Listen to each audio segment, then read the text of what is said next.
Pilha de Gibis.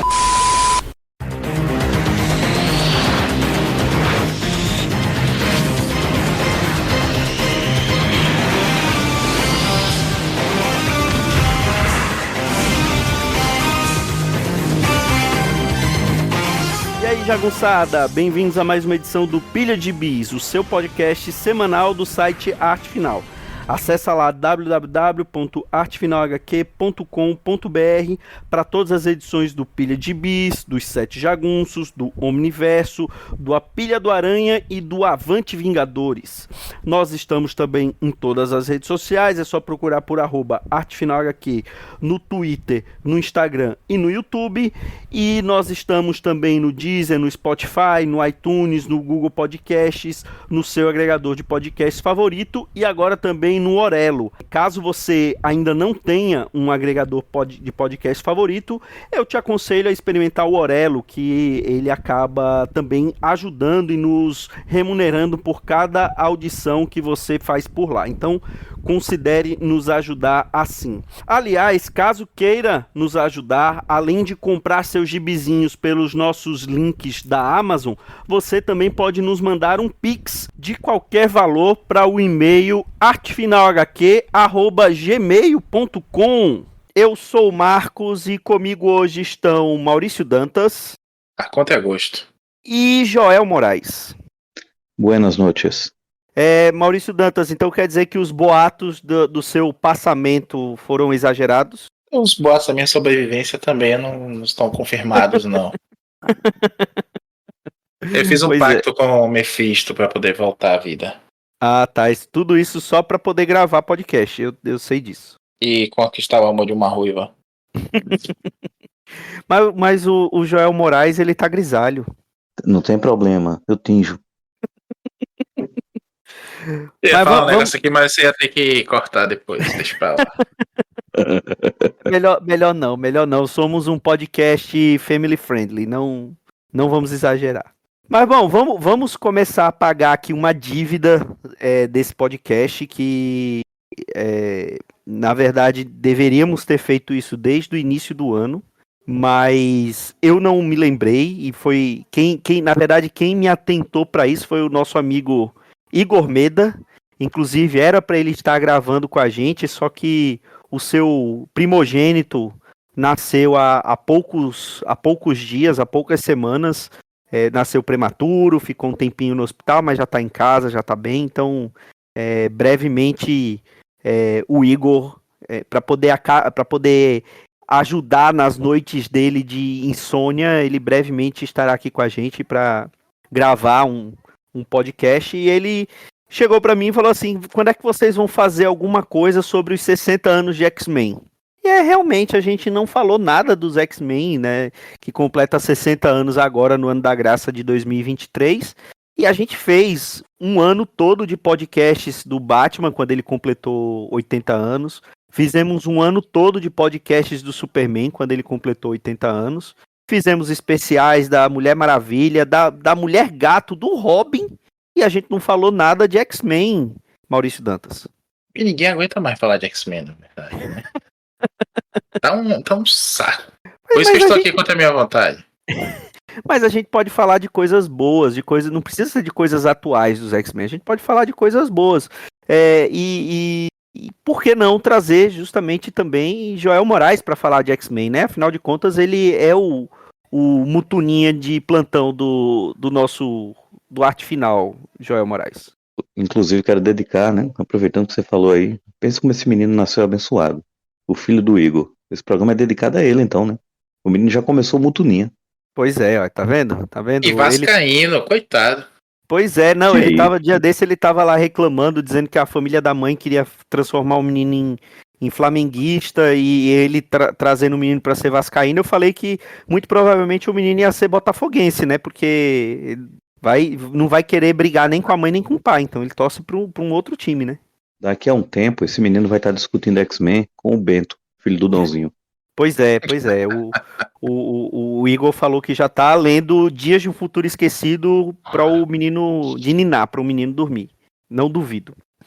Mas vamos começar então do começo. Então, ao invés da gente fazer um programa sobre X-Men, sobre os 60 anos dos X-Men, aí já Maurício Dantas sugeriu que façamos vários programas sobre X-Men. A gente pode falar dos nossos gibis favoritos, das nossas mega sagas favoritas. Falaremos mais na frente, mas por que não começar com o primeiro gibi mutante, ou o primeiro gibi de X-Men que a gente leu, que você lembra de ter lido, né? Então, eu acho que para começar seria um bom para começar seria um bom começo, né? Como diria o outro, né? Nada redundante. E aí chegamos nesse tema que já estamos tentando gravar há um tempo, mas hoje finalmente saiu. Então, Maurício Dantas, lembre quando foi que começou a sua alma mutuninha, Maurício Dantas? Nunca. Tá maluco? Não, brincadeira.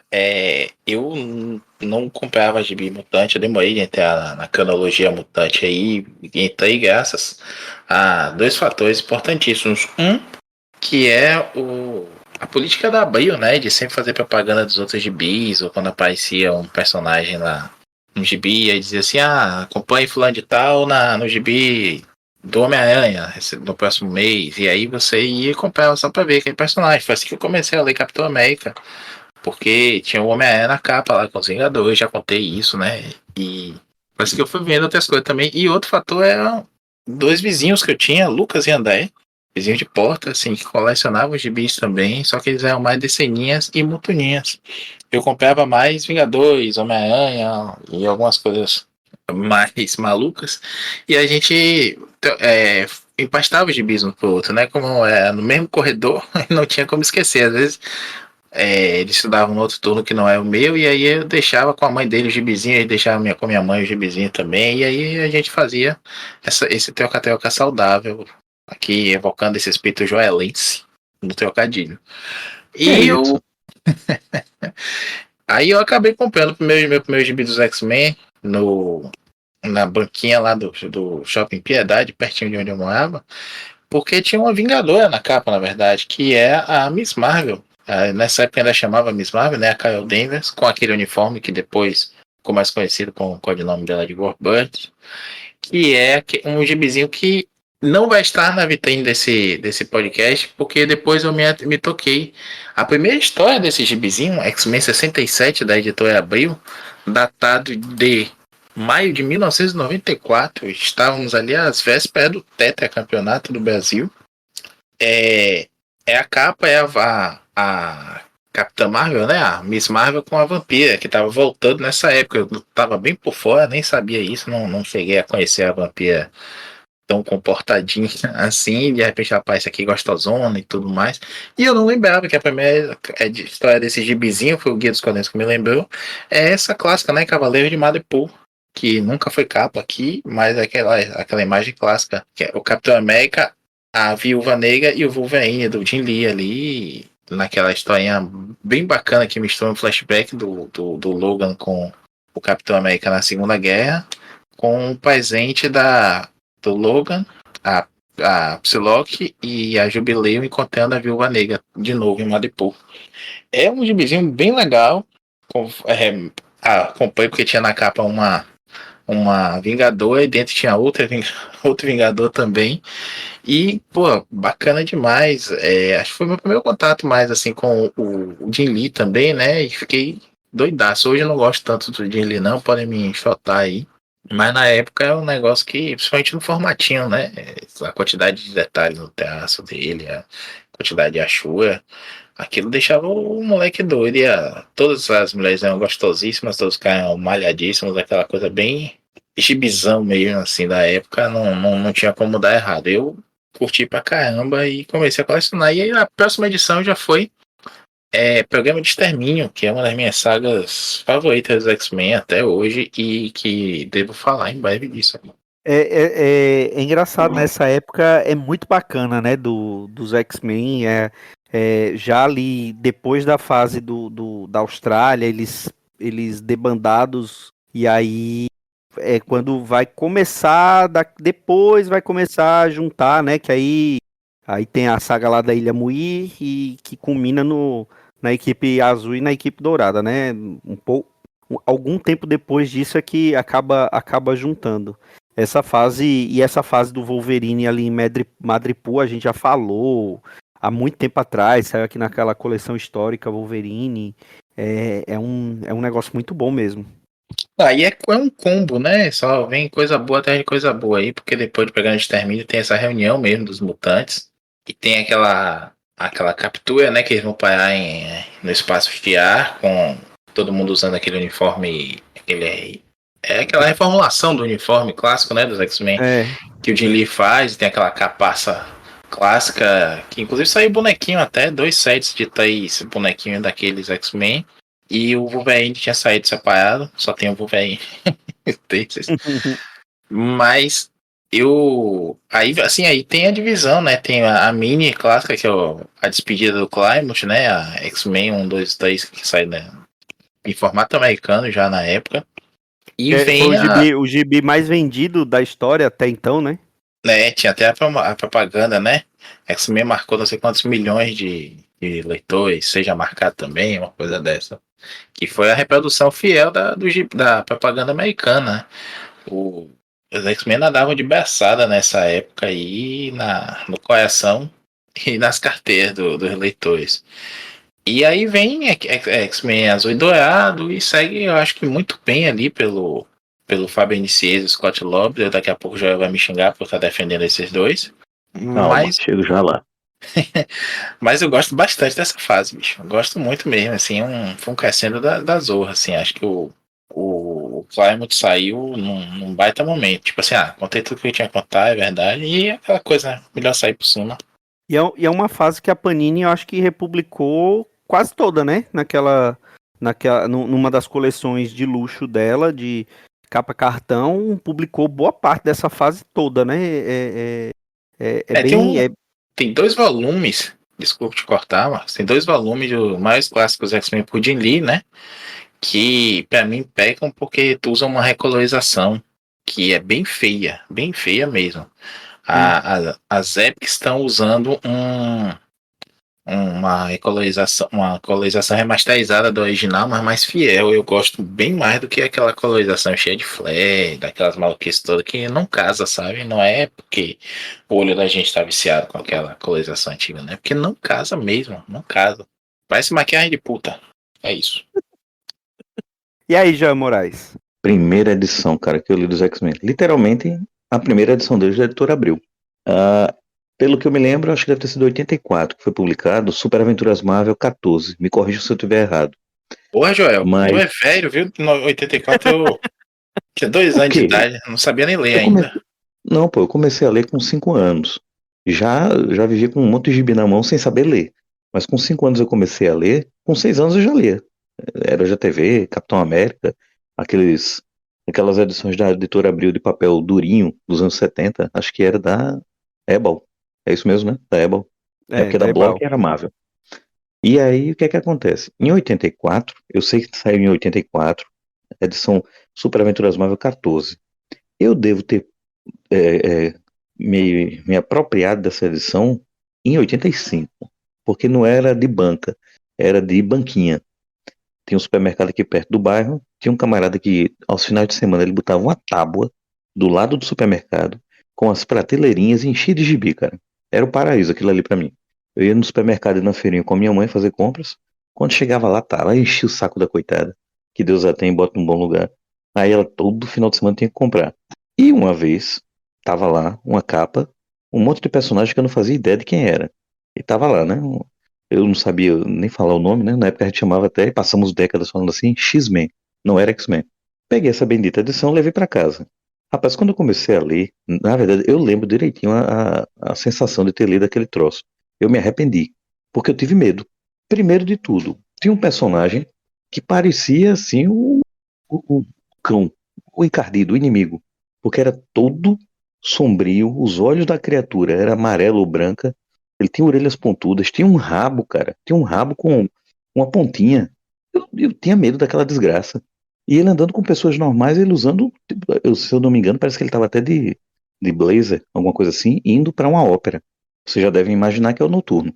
Era a história de estreia na Editora Abril, em que mostrava os X-Men sendo atacados pelo Arcade, que era um personagem que era como se ele fosse assim um misto de, sei lá, o Charada com o Chacrinha, alguma coisa assim. Ele prendia os personagens no mundo do crime, que era literalmente assim um parque de diversões gigante, misturado com um monte de, de, de coisas assim de fliperama, só que mortais, né? E aí, aquilo ali deu sei lá, o impacto foi o seguinte, eu não gostei. Eu tive medo, que tinha o Noturno. O Noturno era um personagem visualmente demoníaco. Além disso, você tinha o Wolverine, que de heróico, assim, para uma criança de 8 anos, que era o que eu deveria ter na época, não tinha nada de heróico. Aí você tinha o Colossus, ele sofrendo lavagem cerebral e tentando matar os amigos. E tinha algo que assim me deixou meio, na época, meio, que era uma personagem que tinha os olhos brancos, a pele negra, vestida de hobby, praticamente pelada, saindo do banho, que era a Tempestade, a Ororo. Então, assim, aquilo ali não era gibi pra criança, cara. O cara que eu tava fazendo com aquilo na mão. A impressão que eu tenho é essa, do que desgraça é aquilo. Só que aí, bichos, tinha uma vantagem, pra minha mente infantil. Os desenhos eram lindos, velho. John Byrne, né? A Pois arte é, linda, linda, linda. isso daí já era a parceria do Byrne com o Claremont, né? Sim, sim. Aí, o, a única coisa que me fez continuar lendo a história é porque tinha umas aparições logo no comecinho e mais na frente do Homem-Aranha. Aí eu até continuei, né? Aí li e tal. Ok.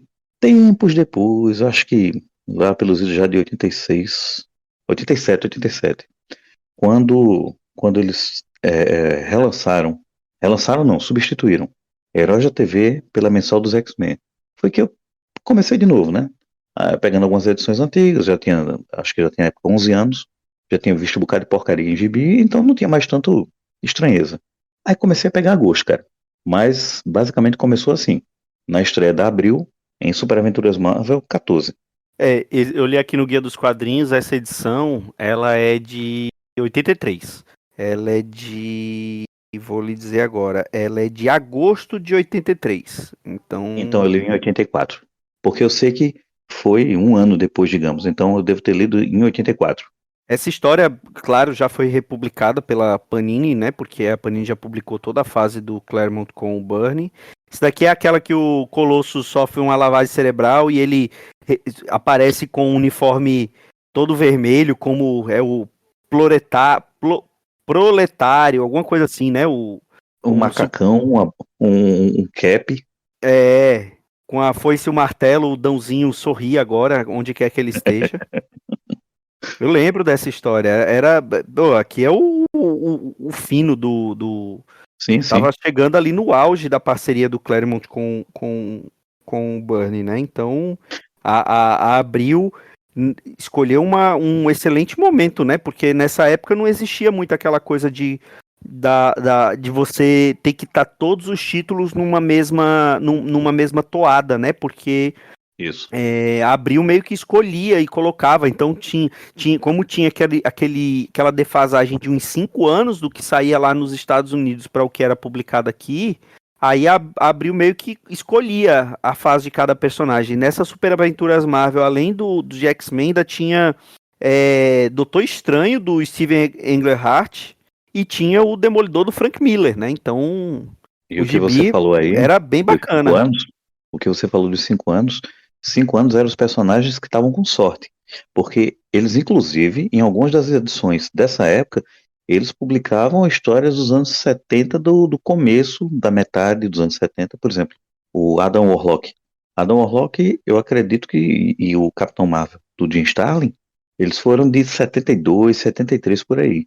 E estavam sendo publicados em 83, 84, 85. Pois é, então era uma, assim, naquela época valia a pena fazer isso e para Abril era a melhor coisa, né? Porque eles iam escolher o fino, né, do personagem para poder publicar. Por esse Eles ponto, não sim. precisavam publicar se tivesse saindo uma porcaria, eles não precisavam publicar aquilo, né? Porque não ia fazer muita diferença para o leitor aqui, porque a maioria deles não sabia o que estava acontecendo lá Isso. fora, né? Aí, só um pequeno complemento ao que eu tinha dito. Só anos depois é que eu fui ver que, originalmente, quando foram criados os X-Men nos anos 60, O subtítulo deles era Os Heróis Mais Estranhos, né? De todos os tempos. Alguma coisa assim. E realmente, cara, essas histórias de estreia na Abril que eu li foram duas histórias, né? É um arco em duas partes. Eles realmente eram estranhos. Para uma Sim. criança, muito mais.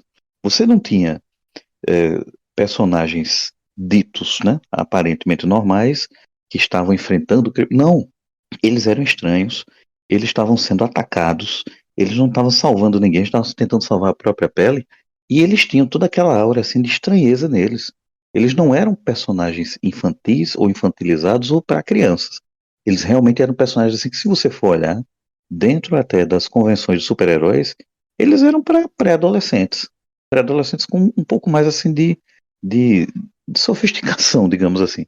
Mas era muito estranho. E essa estranheza realmente assim, ela ficou na minha memória, mas é algo que não se perpetuou, porque mais na frente eles, em várias épocas de sua existência, foram se tornando genéricos, né? Isso a gente tem que admitir.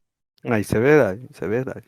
Bom, eu vou falar do meu, mas eu vou dar uma roubada, porque por dois motivos. Primeiro, muito provavelmente, quase que certamente, esse aqui não foi o primeiro gibi mutante que eu li, mas é o primeiro que eu me lembro de ter lido. Eu não sei se eu já contei aqui no podcast que eu comecei a ler gibi de super-herói por conta do meu pai. Eu sempre gostei de gibi, mas era a Turma da Mônica, né? Antes de eu aprender a ler, minha mãe lia para mim Turma da Mônica, e assim que eu comecei a aprender a ler, eu comecei a ler sozinho. E aí eu sempre lia Turma da Mônica. E meu pai lia gibi de super-herói.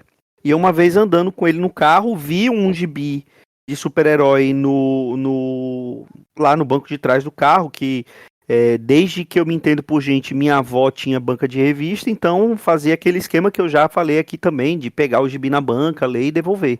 E meu pai lia gibi de super-herói, então tinha lá um gibi e assim, eu tenho quase certeza que o gibi que estava no banco de trás do carro do meu pai era um gibi do Wolverine. Na época que o Wolverine já tinha título próprio, então muito provavelmente era um gibi do Wolverine, mas eu não vou saber, eu não tenho certeza e não vou saber qual edição era para poder falar aqui. Então eu vou falar da que eu lembro de ter lido, que eu comprei, na verdade, minha mãe comprou para mim isso num sebo, mas não é dos X-Men. É um gibi do Incrível Hulk, que tem uma participação do X Factor. O Hulk lá do Peter David, com desenhos do Todd McFarlane, que foi um crossover, uma participação, na verdade, com o X Factor, né? Que essa daqui eu acho que é até a segunda parte, foi em Hulk 94, da editora Abril. Salvo engano, essa daqui é a segunda parte, então eu peguei para ler essa daqui sem ter ideia do que tinha acontecido antes, e sim, amigos, isso era uma coisa comum na época, né? Você começava a ler um gibi pela metade e tudo bem. Isso não te impedia de você continuar lendo numa época que a cronologia era muito mais numerosa do que é hoje em dia, com o tanto de reboot que teve depois.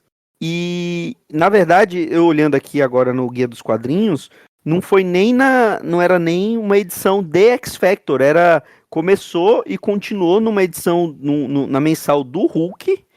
Salvo engano, nesta história, o Hulk cinza, né, tinha provocado uma destruição e chamaram os Exterminadores, que era o grupo que o X Factor, que eram os X-Men originais, se disfarçava como caçador de mutante, né? Que eles achavam que era um mutante que estava destruindo lá, chamaram eles e quando foram ver era o Hulk, do Peter David com o Todd McFarlane, né? E aí tem aquela briga clássica, né? Dos heróis, né? Entre eles, entre o Hulk e o X Factor, tal. Eu lembro do Hulk com aquele jeito sacana dele, falando que ia transformar um homem de gelo num balde de cubo de gelo.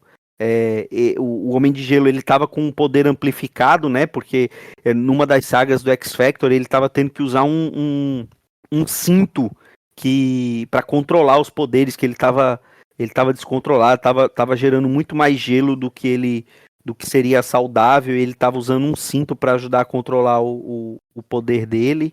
E ele conseguiu prender o Hulk numa geleira, só que aí mesmo o Hulk precisava respirar. Aí tem uma cena lá do Ciclope criando fazendo um buraquinho no gelo para poder o Hulk conseguir respirar dentro dessa geleira tal. E eu lembro que era uma história muito legal que minha mãe comprou para mim no sebo, lá no saudoso Paredão aqui de Maceió, ali no centro da cidade, numa rua principal do centro que é cheio de sebo e é carinhosamente chamado de Paredão do comércio.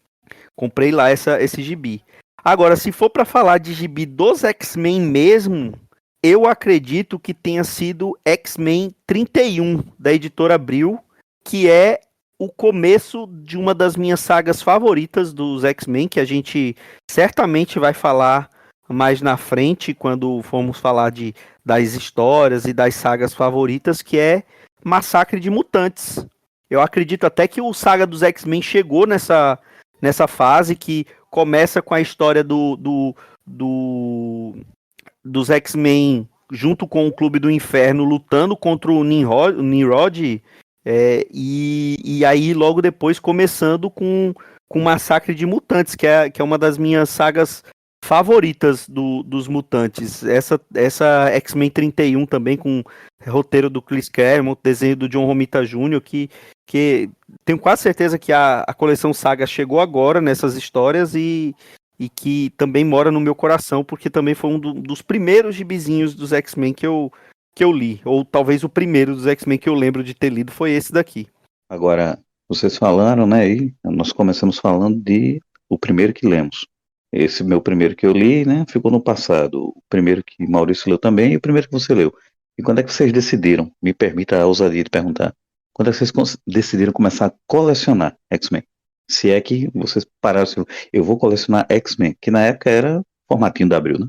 Eu acho que eu comecei a colecionar X-Men justamente na fase que o Maurício começou a ler, ali depois de Extermínio, naquele saudoso Pacote Aventura. Lembra, Maurício Dantas? Como é que é? Coleção que vinha 3, 4 gibizinhos num pacotinho. É o pacote juvenil.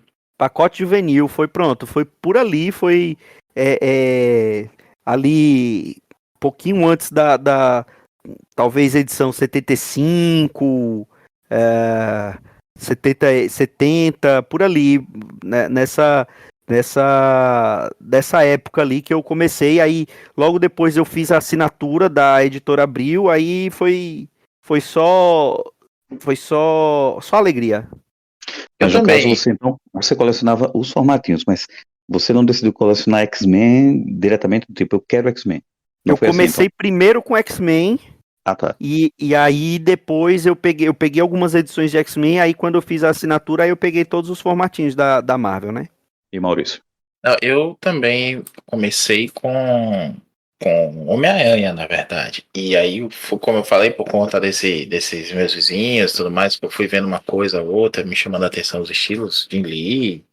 Tinha o Simonson também aqui e ali. Tinha bastante desenhista bom e história. E a sensação é a mesma essa, Joel. Que é uma coisa que destoava do que a gente estava acostumado a ver, né? Então chamava a atenção. E aí eu acabei me empolgando com o programa de Extermínio e comecei a ler daí. Foi quando eu resolvi continuar mesmo, né? Porque aparecia um personagem aqui e ali, e aí eu caí nessa cilada. E minha avó sempre fez muita questão que a gente lesse muito, né? Ela me deu o dicionário de inglês, aqueles que vinham fascículo, sabe, no jornal que você ia montando. Uhum. Inglês, português, inglês do Michaelis. E aprendi inglês com isso mesmo, lendo gibi importado, graças a Fernando Henrique, e traduzindo com o dicionário que minha avó me deu. Ela dava atlas pra gente, enciclopédia, e assinatura de gibizinho. Teve uma época que foi assinante de Marvel, DC e Spawn. Tudo é presente dela de aniversário, de Natal e tudo mais. Sempre renovava a assinatura pra gente. Pra mim, Você né? colecionou Spawn, foi? Colecionei Spawn, até pelo menos a 50 ali. Você E vê, né, aí, Marquito? A gente anda com as pessoas e não sabe com quem tá andando. por conta da assinatura, eu também empolguei. Fui assinante ali até o meados da fase premium, né? Que a Panini, que a Abril resolveu mudar de formato e manteve a assinatura para todo mundo até acabar. Se aí ela não renovaria mais. Eu me empolguei mesmo, assim. Aí teve uma época que a assinatura abrangeu também a fabulosa X-Men, que é formato americano, né? Às vezes chegava amassada, eles começaram a botar um papelãozinho para ficar mais firme. Eu gostava muito do dia que chegava o gibizinho em casa, bicho. Porra, E quando chegava o pacote da Marvel e da DC na mesma semana, então, Ave Maria. Não tinha recreio certo. Quando eu decidi começar a colecionar, eu já tinha outras, né, coleções na época. Eu acredito, já que vocês estão aí com o Guia dos Quadrinhos, se vocês puderem localizar, eu lembro que eu já colecionava Titãs, Novos Titãs, colecionava Super-Homem, colecionava um bocado de coisa. E ficava também procurando nos sebos, isso aí eu já deveria estar com uns 12 anos. Essa faixa, mais ou menos 12 anos. E eu lembro muita coisa era nos sebos e raríssimas coisas eram em bancas, porque era um pouco caro para mim na época. Só que aí eu comprei uma em banca, na saudosa, Marquinhos deve saber onde fica, a saudosa Praça Bonfim, aqui de Maceió, no bairro do Poço, tem uma banca lá que chegava de tudo. Aí eu lembro que eu vi uma capa e fiquei assim empolgado pela capa, não sei qual foi o motivo. Comprei essa edição e a partir daí eu comecei a colecionar o formatinho dos X-Men da editora Abril. É aquela capa que tem os X-Men enfrentando sentinelas, desenhados pelo John Romita Jr., na neve. É uma capa que, se eu não me engano, parece que tem. Eu acho que deve ser a Raquel Summers, o Vampira, o Wolverine, provavelmente, e o Noturno. Eu acho que deve ser a edição 16, 17, alguma coisa assim. 18, não lembro bem. Sei que foi a partir daí. Eu comecei a colecionar daí comprando em banca e comecei a procurar as outras, né, nos sebos. Que na época ninguém chamava de sebo nem alfarrábio, não. Era nas banquinhas de gibi mesmo, de usados. E aí eu comecei, né, a buscar os outros. E a partir daí comecei a comprar religiosamente. Eu acredito que foi pouco antes do Massacre também. Massacre de Mutantes. Deve ter sido umas 5, 6 edições antes do Massacre. Eu acredito que é isso. Mas Massacre de Mutantes começou na X-Men 31. Então foi um ano antes, deve ser. Eu acho que é um ano antes. Isso foi depois, deixa eu ver. Foi mais ou menos perto daquela edição que tem uma capa no formatinho, que é o Wolverine com o Quarteto Futuro. Então deve ser 15, 16 por aí, 17, alguma coisa assim. E eu empolguei. Eu comecei a gostar tal. Comecei a procurar alguns Super Aventuras Marvel antigos. Aí encontrei o 14 em um sebo, que era a primeira edição, né? Que eu não tinha gostado quando eu era criança, mais jovem. E aí comecei, entendendo um pouco mais, cada vez mais. Aí eu finalmente li. Isso eu já devia ter 12, 13 anos. Foi quando eu li a saga da Fênix Negra, que eu nunca tinha lido, ela completa. Eu consegui achar o Grandes Heróis Marvel 7 com a morte da Fênix. E, cara, aí eu peguei gosto. Não só pela arte do John Byrne, antiga, mas pelo que estava sendo feito na época do Romitinha. Porque o Romitinha, eu conhecia a arte dele, do Homem de Ferro, em Herói da TV, e do Homem-Aranha, da fase do Roger Stern, que está saindo agora também nas sagas da Panini. E eu gostava muito da arte dele. Só que quando eu comecei a ver a arte dele nos X-Men, estava diferente. Tava uma arte muito estilizada. Era uma arte assim que eu não consigo lembrar se na época tinha paralelo. Eu sei que ele foi muito influenciado pelo Frank Miller quando ele começou a fazer trabalhos como o Demolidor, mais à frente. Mas nos X-Men, cara, a arte dele talvez lembrasse um pouco a estilização do Paul Smith, mas um pouquinho só. Aquele minimalismo do Paul Smith.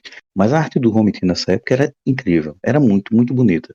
E aí continuei colecionando até chegar no Massacre. O Massacre de Mutantes não é exagero dizer que foi realmente uma coisa ali que ela foi um divisor de águas, não só na história dos X-Men, mas para o leitor que estava lendo naquela época. Porque a gente já tinha passado, eu acho que foi um pouco antes, pela crise nas Infinitas Terras, onde teve mortes que permaneceram, né, durante décadas. A crise nas Infinitas Terras ela deu um choque realmente nos leitores. Por quê? Guerras Secretas, que foi a grande saga da Marvel, né, 85, 86, 87, ela foi revolucionária tal, mas era aquela coisa de quase tudo foi desfeito. A crise nas Infinitas Terras não, tinha aquela coisa de permanência. E Massacre de Mutantes foi pior ainda. Porque, cara, teve coisas ali que foram brutais. E criou mais ainda. Eu já tinha aquela intenção de seguir, para ver o que estava acontecendo com os personagens. Criou mais ainda aquela ligação. Então, meu primeiro contato foi Super Aventuras Marvel 14, mas a decisão de colecionar foi um pouco antes do Massacre de Mutantes. E depois disso eu não conseguia mais deixar de comprar. É, nós vamos falar também, como vocês falaram aí, das grandes sagas em outros episódios, outros programas, mas, por exemplo, quando chegou na Queda de Mutantes, eu lembro de ter lido aquele tijolão. Era Super Almanac Marvel, eu acredito. Não sei se foi o 2 ou o Isso. 3, eu não lembro qual o número dele. Mas eu lembro de ter lido aquele almanac de uma vez só, a parte dos X-Men, da Queda dos Mutantes. Eu lembro de estar sentado num canto da sala, lá perto de uma janela da casa dos meus pais. Eu passei a tarde lendo. Quando eu terminei de ler, eu parei e fiquei olhando assim para a edição. Do tipo, aí voltei, comecei a olhar as páginas. Isso aí eu já deveria estar com uns 13 para 14 anos. E eu fiquei literalmente assim, sem ter assim uma opinião formada do que raio tinha sido aquilo, porque foi bombástico. X-Men tinha essa coisa, Claremont, né? Chris Claremont, ele tinha isso de ele capturava a gente com as caracterizações, com o desenvolvimento das histórias, mas nesse período especial, X-Men ele tinha uma coisa assim de fatalismo, ó, vai dar tudo errado ou vai dar tudo assim para acabar com tudo e aí? Você ficava meio do tipo, e agora? Essa era a minha sensação lendo na época. É engraçado, né? Porque você como você criança ou ali pré-adolescente, você lembra da sensação lendo essas coisas e hoje em dia você vai ler o gibi que saiu a semana, você lê e, tipo, você lê e dá 10 minutos, às vezes você não lembra do que leu, né? E às vezes isso é bom, porque a gente já falou aqui, você não precisa que todo gibi seja um Watchmen, não deve ser desse jeito, né? Você tem que ler, se divertir ou ler ali enquanto está fazendo suas necessidades no banheiro, termina de ler e pronto, esquece. Que Mas nojeira. como hoje como a sensação quando a gente era criança, adolescente, era bem mais forte do que é hoje em dia, né, Maurício? Já ia falando alguma coisa aí. Quer dizer, falar já. Não, eu apenas exclamei, que nojeira. Marquito levando gibi pro banheiro. Tu leva celular hoje. A Ah, é. diferença danada. Nunca levei Torrinha. na minha vida. Me Ah, respeite. Só tem que tomar cuidado pra usar o papel da mão certa, não o papel do gibi. Apesar de que alguns gibis não merecem nem a nossa bundinha. Mas sim, rapaz, eu acho que tem um pouco da questão da idade aí também. A gente vai se tornando cínico, a gente vai vendo muita coisa aí, né? Nada nunca é muito doador mesmo, a gente vai deixando pra lá, não sei. Rola muito isso, sem dúvida. Mas ao mesmo tempo, não sei, bicho, as histórias perderam é raro a gente conseguir ter essa sensação hoje no gibi. Não falo só a gente, não. A galera mais nova também, claro, vai ter gibi que vai falar ali, vai ter um gibi que vai te fazer parar mesmo, você fechar o gibi e ficar olhando pra capa dele. Já aconteceu isso comigo nos últimos anos e algumas vezes também. Mas você não tem mais essa sei lá, como usar aquela sense of wonder, né? Esse maravilhamento com a mídia, assim. De novo, atribuo muito a idade da gente mesmo, né? Viu coisa demais ou perdeu mesmo esse encanto. Apesar de continuarmos adorando o gibizinho, a gente tava gravando aqui no meio da semana, todo mundo cansado do trabalho. Gravando porque a gente gosta de falar disso, a gente gosta de ler e, enfim, a gente não lê Mas só o sagrado. tem isso que você falou, Maurício, realmente, da idade. A gente já viu tanta coisa que a gente não se maravilha nem se empolga mais tão Tão facilmente. fácil. Mas tem, sim, o fator qualidade. Quando um roteirista, ele recente mesmo, eu vi certos roteiristas recentes que eles conseguem envolver você em determinada história, determinado personagem, e você, entre aspas, acredita naquilo ali, tem uma sinceridade, tem uma honestidade. Eu acho que foi o Neil Gaiman que falou isso. Eu não sei se foi o Gaiman, ou se ele já citou alguém, que tem aquela frase que fala sobre ficções, que isso não é uma mentira, isso é uma ficção. Quer dizer, o leitor ele sente quando aquilo é uma mentira que está sendo feito sem, sem a honestidade, a sinceridade do narrador, do contador de histórias. Porque, vou dar um exemplo recente, o Cavaleiro da Lua, do Jed McKay, que você me recomendou muito, insistiu para eu ler. Cara, eu li 26 edições disso, até a última agora, e eu vou dizer a você, é a mesma sensação Posso garantir. Para mim, é a mesma sensação de ler esses quadrinhos que eu li nos anos 80 ou 90, que para mim depende do tempo. É quando tem aquela sinceridade, aquela honestidade do roteirista. Ele tem uma história para contar, ele está contando a história, ele sabe contar, e você acredita no que está acontecendo ali. O personagem realmente corre perigo, as emoções que são transmitidas na história, você acredita nelas, não são artificiais ou forçadas ou irrelevantes. Tem um peso. Ainda existe. Não, sem dúvida, é por isso que a gente gosta, mesmo nas franquias que a gente fica pegando o pé, eu pego o pé de X-Men, mas você vai lá e pega uma ediçãozinha do All Will em X-Men Red, por exemplo, ou em Sword, você pega alguma coisa ali do Duggan também, quando ele faz uma coisa bem massa velha, assim, gibi de herói mesmo, sabe? E, pô, é bacana. A gente não deixa de se divertir, não, pelo contrário, a gente consegue encontrar um gibizinho que a gente diz, pô, cara, eu gosto de ler isso, sabe? Claro, não, como disse o Marcos, não é pra ser tudo. A Watchmen mas também não é pra ser tudo como é do David Michelini, sabe? Que é aquele gibizinho só descompromissado mesmo, não vai pra lugar nenhum. Um pouquinho de sabor de cada coisa, né? Se a gente tomar só sorvete de chocolate, um dia a gente ia achar insuportável sorvete de chocolate também.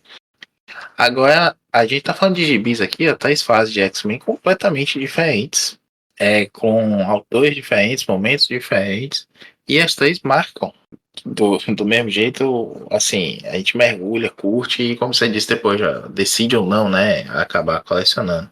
Eu tive muito essa força do hábito e do momento também, eu lia qualquer coisa que caísse na minha mão, até bula de remédio, minha mãe disse que eu gostava de ler bula de remédio, porque não tinha mais nada pra ler. Até porque naquela época a oferta do que a gente tinha pra ler era Isso. bem menor, né? Eu ia chegar nesse Pô, ponto. Aí tu tinha que ler.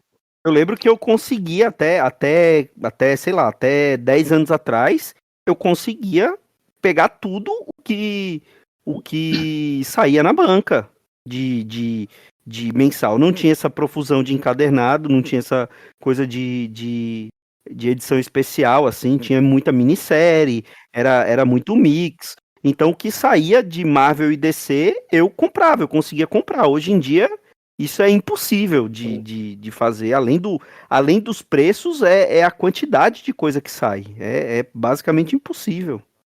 A gente falou de quando começou a colecionar também. Uma pergunta então, quando foi que vocês, em algum momento desses últimos 30, né, anos, quando foi que vocês cismaram assim das orelhas e decidiram, eu vou parar de ler, parar de colecionar X-Men? Quando foi isso que aconteceu com vocês?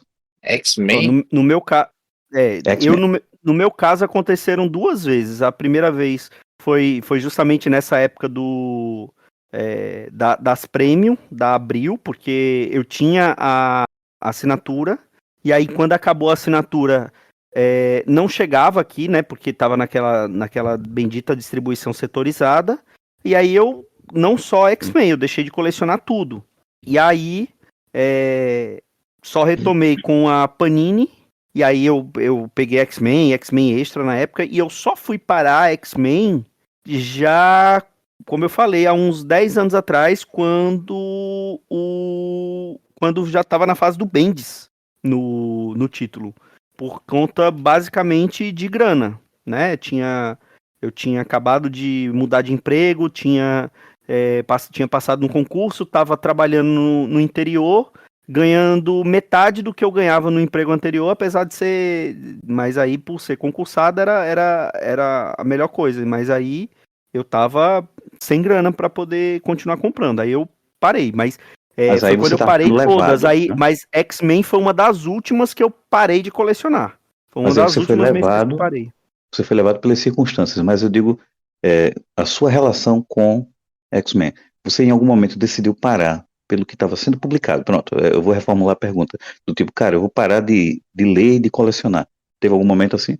Que não fosse pelas circunstâncias. Agora com Wolverine, com a revista do Wolverine, que tá uma bosta. A que tá saindo pela Panini. Falei, não Cara, tem nem eu sou tão verme.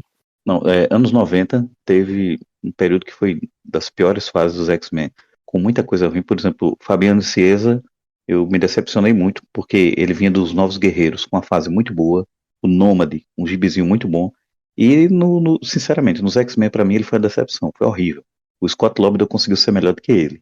Mas eu não parei de gostar. Eu lia para ver se melhorava, eu lia para ver o que ia acontecer, eu conseguia no sebo e tal, mesmo quando estava caro, porque o formato, né, americano era caro, do fabuloso X-Men da Abril. Eu não parei nessa época dos anos 90, mesmo quando estava ruim. Lá na frente, teve aquela fase antes da Premium, da Abril, também estava horrível. Durante a Premium tinha umas coisas meio malucas e tal. Terry Cavanagh escrevendo, né? Que foi uma das bestas feras dos anos 90 nos quadrinhos americanos. Mas eu, sinceramente, que eu lembre, a única vez que eu parei de ler impresso, e parei de ler até por vias clandestinas, pelos queridos scans. Eu parei de ler, eu não quis nem ler mais em scan. Por incrível que pareça, foi naquela fase do Matt Fraction, que muita gente gosta. Cara, eu perdi totalmente o interesse ali. A única vez em que eu perdi literalmente o interesse em X-Men foi ali. E olha que teve aquela fase horrível do Chuck Austin, do Peter Milligan, mas assim, eu sinceramente eu não sei o que foi que aconteceu ali, do começo da fase do Matt Fraction, que deve ter sido entre Uncanny X-Men 500, me corrijam se eu estiver errado, até 530, 520, sei lá, mas ou 400, ou foi 500 ou 400, acho que não, 500.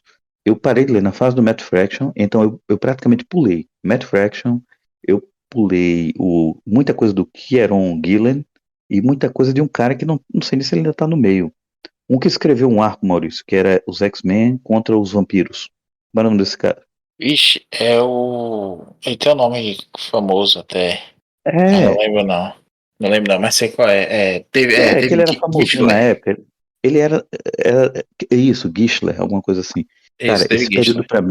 esse período pra mim é uma incógnita. Eu não sei o que foi publicado. Eu sei, porque eu via capas, eu vejo comentários, mas eu praticamente não li quase nada durante acho que 2, 3 anos de X-Men. Foi quando eu parei com X-Men. Não, olha, já indo para o final aqui, eu tive vontade de parar de vez ali naquele comecinho da X-Men Gold, recente, né? Recente assim, relativamente recente antes aí do Hickman, porque foi um negócio bem mais do mesmo, que tentou recuperar os X-Men ali depois daquela porcaria da escanteada que deram nos mutantes na fase dos inumanos. Aliás, ali eu já estava lendo de péssimo gosto, achando de péssimo gosto, lendo de má vontade mesmo. Uma coisa ou outra, às vezes, assim, uma capa me chamava a atenção e eu ia ver do que é que estava se tratando, para não perder contato total. Mas há muito tempo eu decidi parar de comprar mesmo X-Men, porque não tem me agradado tanto, não. E tô falando de antes do Hickman, antes que venham reclamar de mim aí. A fase do Rosenberg, imediatamente para Hickman, eu gostei, mas não o suficiente para comprar, porque puta que pariu, botar Lenny Yu, Wilson Portácio e uma porrada de desenhista bosta, assim, pra uma história boa, sem condições. Gosto muito do X Factor dele, que também é de um desenhista bosta, né, que é o Greg Land, mas ali tá bacana ainda. A história é curtinha também, X Factor não, é o Astonishing X-Men dele. E não sei, hoje eu não tenho também essa empolgação de ler X-Men, não. Há muito tempo, eu acho que a última vez que eu me empolguei mesmo com X-Men foi ali naquela fase do Kyle com o Yost, né? Que tem. Vem o Bill Baker também, ali tem Complexo de Messias, Segunda Vinda e tudo mais. Aquilo é bom demais. Necrosha, que é uma farofada boa também. Mas depois daquilo ali, pra mim, nunca mais me interessei tanto assim por X-Men. Não. Tem coisa boa, tem, não tô dizendo que é um lixo total, não. Tem histórias bacanas, tudo mais, mas muita coisa do X-Men. Vingadores vs X-Men também, comentei, ou comentarei no Avante em breve, que também a gente fala disso. Eu não curto, não. E na verdade tá difícil a gente se empolgar com muita coisa de gibis atuais, né? Não à toa que a gente sempre comenta no WhatsApp, no Twitter, né? No X, como os sagas vendem bem porque é aposta segura. O gibizinho tá caro, vendo plástico, não dá nem pra gente folhear pra saber que isso é bom. Então é melhor a gente focar no que a gente já sabe que é bom mesmo. O resto a gente lê scan, se gostar, compra. Pois é.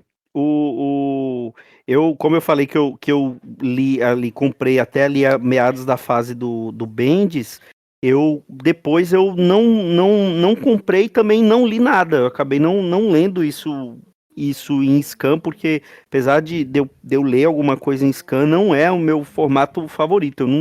Eu reluto muito em pegar alguma coisa em scan, até porque, como eu falei, a minha pilha tá enorme. Aí eu falo para pegar um gibi em scan, tendo um monte de coisa antiga para ler, eu acabo não lendo o scan. Então, toda essa fase ali, pós-Bendis e anterior e pré-Hickman, eu não li basicamente nada. Li X-Men Vermelho do Tom Taylor, li uma outra coisinha ali no meio, uma outra minissérie, X-Men Azul, alguma coisa ali, mas não li quase nada fora isso. Bota aí, vale até a gente ressuscitar aqueles pilhas mais filosóficos que a gente estava fazendo durante a pandemia, porque hoje meu formato favorito é o scan, bicho. Eu entro e pegar o tablet e ler alguma coisa e acabar pegando o gibi, o físico mesmo, eu acabo pegando muitas vezes o tablet, até para ficar zapeando, olhando um Takeomi ou minha pilha virtual de coisas para ler, dizendo assim, vou ler aqui os 6 últimos meses do Cavaleiro da Lua, por exemplo, eu quero gibi agora, até por falta de tempo e de ritmo mesmo, né, que essa leitura mensal impõe, a gente acaba esquecendo, como você bem disse agora há pouco. Eu prefiro esperar fechar um arquinho ali, umas 8 edições e ler tudo de vez. E aí acabo preferindo o tablet mesmo. Olha aí, já temos uma pauta futura. Falaremos mais sobre isso futuramente. Divagações, perdão. Bom, acho que é isso, né? Falamos dos nossos comecinhos, onde começamos a colecionar e onde paramos. Hoje vocês estão lendo, né? X-Men, o que sai lá fora. Eu sei que Joel acompanha religiosamente. O Maurício não sei tanto, porque afinal de contas Salvador não fez bem ao amigo. É triste, né, bicho? Que é isso? É verdade, são difíceis, mas precisam ser ditas. Poucas palavras, grandes impactos. Mas sim, continuo lendo, sim, até pra falar mal com propriedade e pegar no pé dos novos mutonianos no Twitter. Meu Deus. E você, querido amigo ouvinte, quando foi? Qual foi o primeiro gibizinho mutante que você leu com participação dos mutantes? Onde foi que você resolveu colecionar X-Men? E quando foi que você falou, não quero mais saber disso, mas você se rendeu ao vício e voltou a consumir essas drogas pesadas? Conte aí pra gente nos comentários, nas nossas redes sociais, comentem aí qual a sua opinião disso tudo. Eu acho que é isso, né, Maurício Dantas? Algo mais a acrescentar? Sim, continue lendo seus gibis, nem que seja para falar mal com propriedade, mas não deixem a mídia morrer, não deixem o gibi acabar. Joel Moraes, vale ainda uma visitinha no sebo para pegar esses gibizinhos? Sempre. E um dia eu ainda queria ver um youtuber aí levando alguém novinho, leitor novinho de hoje em dia, um sebo, para ver a reação dele pegando um formatinho. Eu ainda queria ver isso. Aquele formatinho cheio de poeira, né? Que você tem que levar uma máscara. Em tempo de máscara é uma boa, né? Porque você já pode levar ali a máscara, você não vai atacar a rinite. Aquele cheirinho de catacumba, de pirâmide egípcia. Então é isso. Voltaremos em breve falando mais sobre X-Men nessa comemoração dos 60 anos e estaremos de volta com mais um Pilha de Gibis. Um grande abraço e tchau.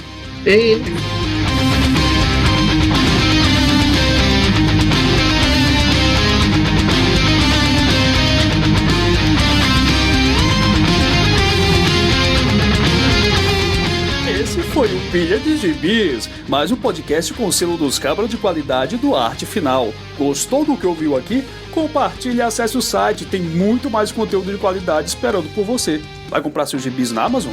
Compra acessando os nossos links, você vai ajudar a manter esse trabalho. www.artefinalhq.com.br